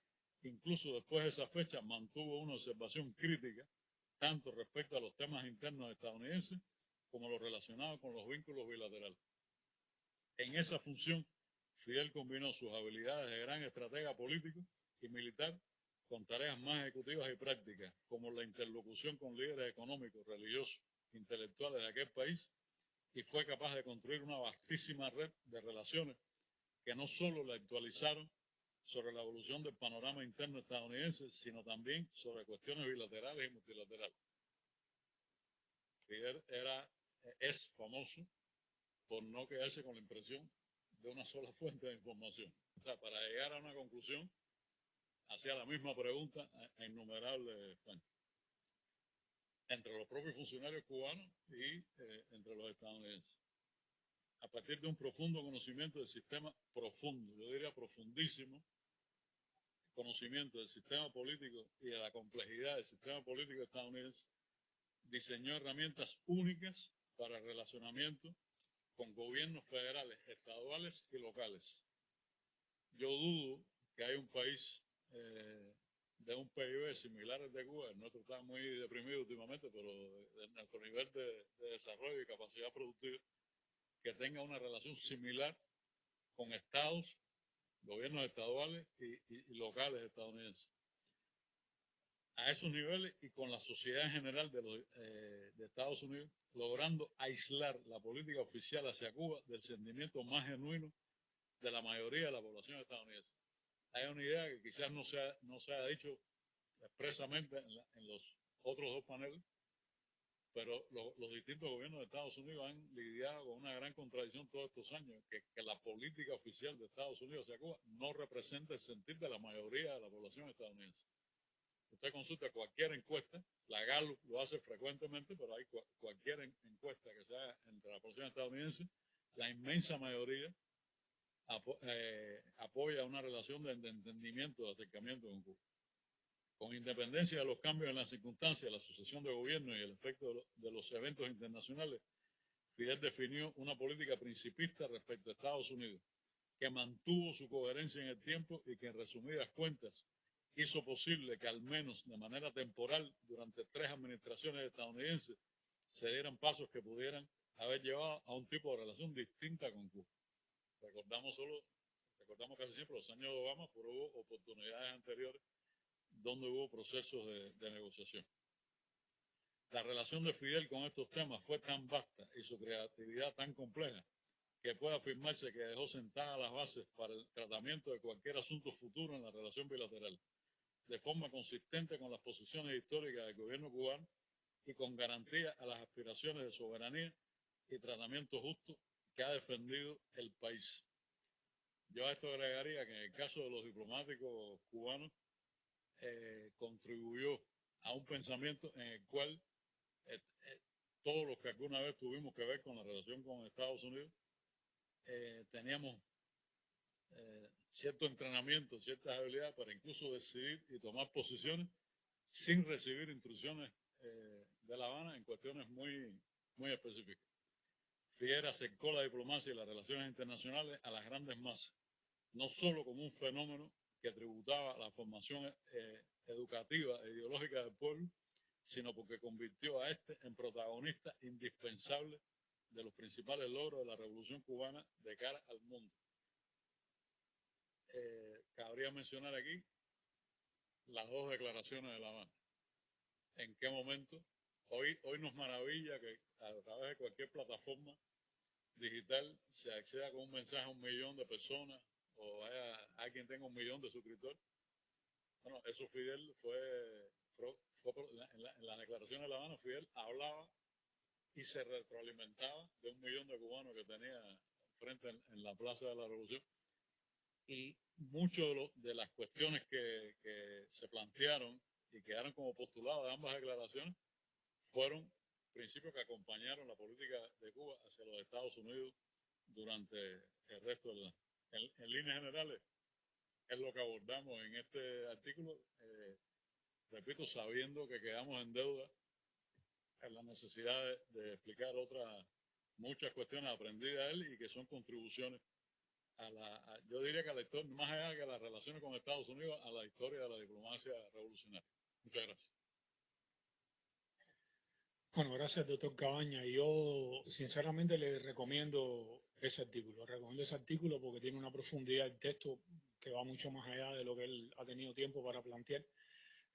A modo de anécdota, quería decir que este elemento del cual el doctor hablaba, que Fidel tocaba cada una de las cosas con la mano, y en qué momento y cómo años después toda esa política y toda esa manera de trabajar comenzó a dar su fruto. Yo recuerdo cuando empezó la era de Obama, una anécdota muy corta, se empezaron a escribir los editoriales del New York Times, y en aquel momento yo tenía la responsabilidad de llevar la prensa en aquella misión, y fuimos a conocer a la persona que estaba escribiendo aquellos editoriales.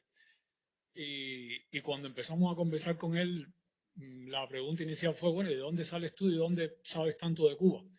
Y me dice que él había tenido la oportunidad de haber venido a un crucero de semestre en el mar y que Fidel le hubiera dedicado 7 horas de conversación. Entonces, aquella persona que tenía la responsabilidad en aquel momento de preparar a la opinión pública para el cambio que vendría, tenía ya esa marca en algún lugar, más allá de sus convicciones y de sus que después jugaron su papel también. Tenía esa marca ya. Pero bueno, la ciencia y la relación de Estados Unidos y Cuba en materia de ciencia ha jugado también un papel importantísimo y en Fidel la palabra ciencia es algo así como que va en el primer párrafo, ¿no? Y entonces tenemos aquí al embajador Sergio Pastrana, que además es una persona que le ha dedicado innumerables años de su corta vida a este tema, y vamos a dejar con él la audiencia. Gracias, Guillermo, por esa introducción al embajador Cabaña. En nuestro caso, es un artículo a 4 manos con el profesor Wilfredo Torres, que fue presidente de nuestra Academia de Ciencias y que trabajó muy cercanamente con el comandante en jefe en el trabajo de el progreso de la ciencia. Es muy conocido que Fidel tuvo una dedicación especial al tema de la educación, el tema de la ciencia, pero no hay tantos análisis de el transcurso en el tiempo y su relación con la ciencia en Cuba y su relación con la ciencia en el mundo. Y eso fue lo que tratamos de recoger en cuál fue el impacto, en este artículo, cuál fue el impacto, cuál es el papel de Fidel en el progreso de la ciencia en Cuba.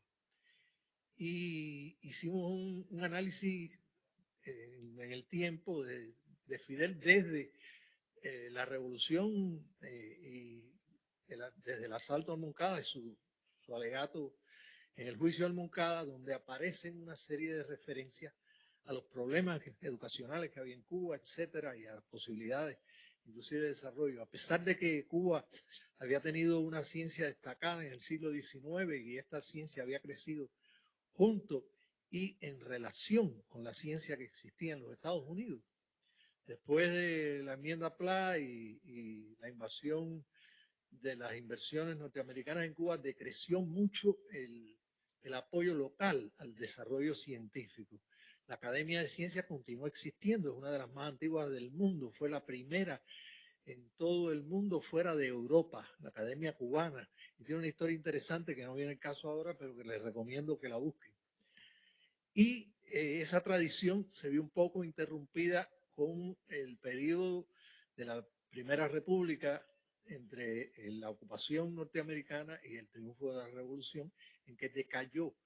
Y solo cuando triunfa la Revolución había algún desarrollo en ciencias naturales, en medicina, era importante, siempre ha habido un desarrollo importante en medicina en Cuba, en arquitectura y muy poco más. Derecho, algunas otras especialidades, pero muy poco más. Ese es el panorama que encuentra Fidel y cuando triunfa la revolución lo primero que emprende es la reforma agraria y empieza ese esfuerzo de desarrollo del país y paralelamente empieza la reforma dirigida a la reforma universitaria y a la reforma de los estudios y a la alfabetización. Y el 15 de enero de 1960 es invitado Fidel a la Academia de Ciencias por la Sociedad de Espeleología y ahí es donde dice en su discurso aquellas palabras que se han hecho ya bastante conocidas de que el futuro de Cuba tiene que ser necesariamente un futuro de hombres de ciencia y de hombres de pensamiento. Pero él está en ese momento dirigiendo el proceso de la alfabetización para erradicar el analfabetismo que se logra en un año en el que se da un paso importante también en la educación porque cesan las escuelas privadas que eran entes comerciales, se declara toda la enseñanza gratuita en el país, se emprende la campaña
oncología, el doctor Randolph Lee Clark, con quien Fidel establece un intercambio a partir de una visita de científicos norteamericanos junto con un congresista tejano, Mike Leland, y le pide la posibilidad de que un par de investigadores cubanos puedan hacer una estancia en su laboratorio para conocer de lo que él le habló, que fue el desarrollo de los interferones como una esperanza de tratamiento de las enfermedades virales y específicamente de algunos tipos de cáncer. Y efectivamente se envía a dos investigadores que tienen una estancia de un mes y allí conocen cómo son, cuál es el tema de los estudios clínicos que se están haciendo. Pero este trabajo de esta pareja descubre también que algo que ya había indicado el doctor Clark, que estos interferones se están produciendo únicamente en Finlandia, en un laboratorio que los produce a nivel experimental y casi que para todo el mundo, del doctor Kari Kantel, un destacado investigador finlandés. Y a renglón seguido de que regresa estas personas, Fidel le pregunta a Kari Kantel si pudiera enviar a un par de cubanos a trabajar allá por una semana.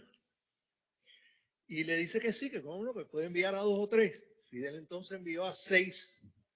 En vez de por 2 semanas, por una sola semana, le dijo, te van a gastar lo mismo, van a estar una semana más. Y esos 6 cubanos, en una semana, estudiaron cómo era el laboratorio y cómo se hacía la producción del interferón. Eso fue en diciembre del 80, la visita a Texas. Y en abril del 81, la visita a Finlandia. Cuando regresaron los cubanos, se estableció el laboratorio en Cuba y en mayo del 81 se obtuvo el primer grupo de bulbos del interferón que se pudieron empezar a producir rápidamente del interferón alfa-leucocitario. Este era un tratamiento biotecnológico básico porque era modificar una enzima y bueno, muy rudimentario, pero inmediatamente Cuba emprende la búsqueda de desarrollar ese mismo producto a nivel de ingeniería genética. Y es ese salto el que posibilita que inmediatamente después en Cuba se pueda acceder a desarrollar biotecnología de alta calidad en el año 1982, cuando solamente en esos momentos había experimentos de esa calidad en Estados Unidos y en algunos países de Europa. Es decir, en 20 años no solo se crea la base científica que describe el país, hace los atlas, hace el desarrollo del estudio geológico, hace el desarrollo de los estudios meteorológicos, establece el sistema meteorológico nacional que hoy en día nos protege, sino que emprende otro camino de ciencia al más alto nivel de desarrollo. Entonces, cuando Fidel hizo su alegato en el Moncada y hablaba de aquellas dificultades, resulta ser que un año antes se había publicado un informe del Banco Mundial, que es el informe de la misión de Truslow, un grupo de especialistas norteamericanos que vienen a estudiar la economía y la sociedad cubana a partir de una solicitud de unos préstamos del gobierno de Carlos Prío Socarrás, que fue el derrocado por Batista, precisamente en el año 52, cuando se publica un año después que se publique el informe. Y en ese informe se decía que en Cuba, después de haber hecho un estudio de 6 meses sobre todo el país, su economía, su sociedad, no había ningún laboratorio de investigación básica ni aplicada, que solo había unos cuantos laboratorios muy precarios de la industria azucarera y no había investigaciones que valiera la pena. O sea, en Cuba no había investigación científica, solo había científicos destacados en las universidades, pero no había un laboratorio de investigación. Resulta ser que después del año 2000 publica la corporación RAND un informe que se ha solicitado precisamente por el mismo Banco Mundial, que dice que Cuba, ese estudio analiza 160 países y de los 160 países del mundo los divide entre los desarrollados, los que están por encima de la media, los que están en vías de desarrollo y los que están subdesarrollados. Son, en este caso, un grupo de 24, los países que están desarrollados. Los que están por encima de la media son otros 24 aproximadamente. Los que están en vías de desarrollo son 26 o cosas así, y el resto, la inmensa mayoría, están subdesarrollados. Por encima de la media solo aparecen 2 países en la América Latina en ese momento. De acuerdo a la metodología que cubre, es un trabajo muy elaborado, que son Cuba y Brasil, en ese orden, que son los que tienen los índices de más alto desarrollo en ciencias, en ese momento al nivel del estado del arte. Y en ese grupo de los que están por encima de la media, acompañan a Cuba, China, la India, a Cuba y a Brasil, China, la India, en realidad los BRICS, lo que en estos momentos conocemos como los grandes países más desarrollados del mundo. Es decir, Cuba se ha puesto al nivel del estado del arte en apenas 40 años. Pero eso no solo es significativo, solo por eso. También por esa época se publica en la prensa especializada, en la revista Nature, un informe que habla de que Cuba ha descubierto la forma de tener un enfrentamiento al desarrollo de la ciencia que está al nivel que llega al nivel del estado del arte, que no es a partir de la comercialización y que es logrado a pesar de las dificultades que puede tener un país en vías de desarrollo. Pero también se publica por el Instituto Karolinska de Suecia el resultado de que el nivel de desarrollo de la salud en Cuba es una anomalía estadística que lo pone al mismo nivel de índices de Canadá y Estados Unidos, con una economía que desde el punto de vista del PIB no llega ni a siquiera al nivel de la India y otros países en vías de desarrollo. Y igualmente, finalmente, es muy importante también otra publicación que sale en 2006, pero bueno, con estadística de 2003, que es el informe Planeta Vivo del World Wildlife Fund, que dice que protea a todos los países en un gráfico que por una parte mide el índice de desarrollo humano y por otra parte mide la huella ecológica del nivel de recuperación ambiental que permite una sociedad en esos países. Y que la aspiración del desarrollo sostenible significa lograr el alto nivel de alto desarrollo humano con un índice de daño al ambiente que esté por debajo de la capacidad de recuperación.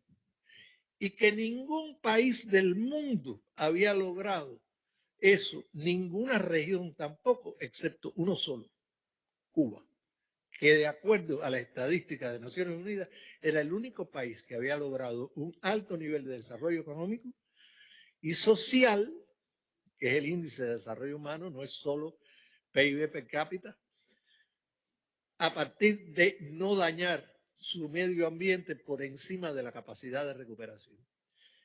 Si todo eso fue posible, fue gracias a la voluntad política mantenida de la Revolución Cubana y específicamente a la implicación de Fidel en estos asuntos. Es lo que hemos tratado de describir y les recomendamos la lectura del artículo porque pone de manifiesto cuál es el papel que pudo desarrollar Fidel en lograr, a partir de las condiciones tan difíciles que enfrentó la revolución desde los primeros días, con agresiones continuas, mantener la vista fija en sus objetivos a largo plazo de desarrollar al más alto nivel las capacidades de desarrollo cultural, científico y de conocimiento del país. Muchas gracias. No, gracias, Pastrana. Como habrán podido ver, son temas que llevan libros. Vamos a cerrar con un artículo que escribí yo directamente, está en la página 60 de la revista y se titula Fidel Castro, Teoría y Práctica de la Comunicación Política. Un ejemplo para el subglobal. Y que intenta algo que es casi imposible de hacer, que es resumir en unas pocas páginas de estudio y de datos la labor de Fidel con los medios internacionales de prensa. Y ahí no me estoy refiriendo a la labor de difusión y propaganda y actualización que Fidel realizara con los medios nacionales cubanos y con sus intervenciones en la audiencia cubana, es decir, hacia sus compatriotas, de la cual mencionaba, sobre lo cual hablaba el doctor Cabañas en su intervención. Estoy hablando del trabajo directamente con los medios extranjeros. Y que muchas veces cuando se empiezan a intentar buscar los primeros antecedentes, casi todo el mundo termina o comienza en la entrevista en la Sierra Maestra con Herbert Matthews en el año 57, en febrero del 57, que ciertamente fue la gran acción comunicacional que dio a conocer a Fidel Castro ante la audiencia internacional. Pero ya Fidel venía haciendo cosas en preparación de esa, o preparando esa nueva etapa de la lucha desde mucho antes. Cuando sale liberado y los primeros registros de contactos de él directamente con prensa o con gran prensa norteamericana, que no todos son gran prensa, se remiten al año 1955, que hace un pequeño stop después que deja a los futuros expedicionarios de Granma entrenando en México y llega para dar aquel discurso en la ciudad de Miami y se llega al Miami Herald. Eso lo sabemos por un corresponsal muy famoso que había en aquel momento, George Southworth, que había tenido una relación previa con Fidel, y ahí se establece la primera muestra, a menos que tengamos noticias, de un contacto de Fidel con la gran prensa norteamericana con el objetivo de dar a conocer su lucha. Habían, por supuesto, otros intentos pioneros de artículos escritos por él como parte de la lucha política en Cuba, en la revista Bohemia, algunos de ellos muy famosos. Pero lo cierto es que ahí comienza una relación de Fidel con los medios que no se detendría hasta el año en que detuvo su carrera política, para decirlo de alguna manera, en el año 2006, pero que continuaron hasta el momento mismo de su desaparición física en el año 16. Entonces el artículo se propone y parte de una pregunta que yo creo que nos debe llevar a mucha reflexión. Es decir, como un pequeño país del Caribe, una pequeña isla del Caribe, de poco más de 10 millones de habitantes, en el momento en que triunfa la revolución mucho menos, pudo golpear geopolíticamente a un nivel mucho mayor, pudo influir geopolíticamente a un nivel mucho mayor. Y esto, por supuesto, que tiene mucho que ver con el genio de Fidel, pero tiene mucho que ver, y yo creo que en el genio de Fidel también hay un peligro grave, que es que interpretemos los que quedamos después con este trabajo en la mano, que solo a través del genio de Fidel estas cosas se pudieron hacer. Y no es realmente así. Es decir, Fidel en todo lo que hizo dejó su huella, aplicó su genio, pero dejó algo escrito. Y eso que dejó escrito sirve para los que vienen detrás. Y la realidad es que sí, en la teoría comunicacional, en la aplicación teórica y práctica de la comunicación política de Fidel Castro, hay parte importante que es genio, hay parte importante que es instinto, pero hay una parte muy importante que es método, que está demostrado en los estudios, está demostrado la manera en que cultivaba la relación personal con los corresponsales, que eso no es solamente con los corresponsales, yo estoy de acuerdo, tiene amigos entrañables, la relación construida con Gabriel García Márquez, la relación, y que siempre los utilizó como camino también para informar, para actualizar al vecino hostil y beligerante de las realidades cubanas. Y a lo largo de tantos años de carrera política hay muchísimos ejemplos de grandes genialidades de Fidel y de la aplicación de ese método comunicacional que hoy en día es imprescindible Y lo pongo de esa manera en el trabajo porque no es solamente para Cuba. Lo estamos viendo, la aplicación práctica de ese método, la estamos viendo en realidades del mundo comunicacional de hoy, incluso con la volatilidad de las redes sociales. Pero empezó, decía, con la entrevista con Herbert Matthews, que lo dio a conocer a la escala global y dentro de Estados Unidos, y que le permitió muchísimas cosas que vendrían después. Pero en la propia Sierra Maestra se hizo entrevistar por 13 corresponsales. Es decir, una de las cosas que generó la entrevista con Herbert Matthews fue que una lista de corresponsales norteamericanos se arriesgaron físicamente a hacer viajes a la sierra. Y eso mantuvo al público norteamericano informado absolutamente de todas las cosas que venían pasando. Al punto que cuando Fidel explota como fenómeno político, ya inevitable para los Estados Unidos, y realiza aquella emblemática visita a Estados Unidos, la primera, es decir, la que hace en abril del año 59, las estructuras de poder en Estados Unidos se dan cuenta de lo que habían dejado construir. Es decir, ese hombre que llega a las calles de Estados Unidos aclamado por multitudes interminables, y era un fenómeno mediático para aquel momento donde todavía no teníamos los grandes métodos de comunicación que existen en el día de hoy. Y a partir de ahí, él empezó a fundar aquellas relaciones. En aquel año 59 participa en Meet the Press y después de Meet the Press deja una relación, por ejemplo, con Tad Sulk. La relación propia con Matthews se extiende durante muchísimos años. En el año 57 hace la entrevista, pero del 57 al 77 que muere Matthews viene a Cuba 12 veces. Es decir, estamos hablando de un seguimiento real y una información real. Matthews, que venía aquí, escuchaba, hablaba y después allá en Estados Unidos se reunía con fuentes prominentes a las cuales informaba de las realidades de Cuba. Entonces, a partir de ese momento, generó una relación, él y su equipo generaron una relación con la prensa a partir de la certificación de corresponsales, es decir, de ir educando a los corresponsales para hacer lo que después sobrevino como las grandes entrevistas, aquellas entrevistas con Barbara Walters, las entrevistas con Dan Rather, las entrevistas con Peter Jennings y muchísimos otros. Y momentos, y por supuesto con defectos y virtudes, victorias y derrotas temporales que convertía en victoria a la postre. Y llegó a tener un nivel de relaciones con los medios norteamericanos que yo diría que no es comparable a ningún otro líder de ningún otro país, y mucho menos un país pequeño como Cuba.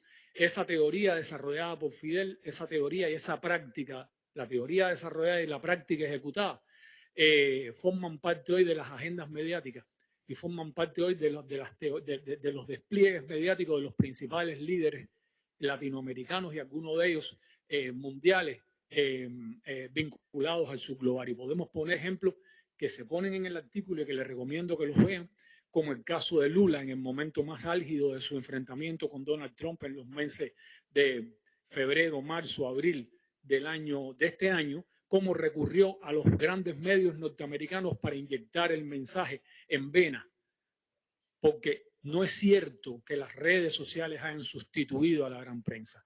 La gran prensa se ha ido readaptando, ha ido mutando, ha ido cambiando lo que necesita para adaptarse a los nuevos tiempos. Y lo que se dice hoy, ahorita hablaba la colega del Nuevo Herald, pero es que ese mensaje del Nuevo Herald no viene directamente de ahí. Viene de McClatchy, que es la agencia superior, y viene de las líneas fundamentales que se establecen para esa audiencia. Entonces, Fidel, por supuesto, que aprovechó esto hasta el fin de sus días y ha dejado una escuela formada con ese tipo de preceptos. Sería un error subestimar el valor de esa escuela, sería un error considerar que porque existen hoy métodos novedosos y más volátiles de manejo del discurso mediático, de manejo de las narrativas, la tradicional interacción con corresponsales y ejecutivos pierde su valor. Yo creo que es la base de todo y en este artículo lo dejamos claro. Entonces, hasta aquí lo dejamos. Si alguien tiene alguna pregunta, tenemos todavía un poquito de tiempo. Si no, les agradecemos por la presencia, la paciencia, la persistencia.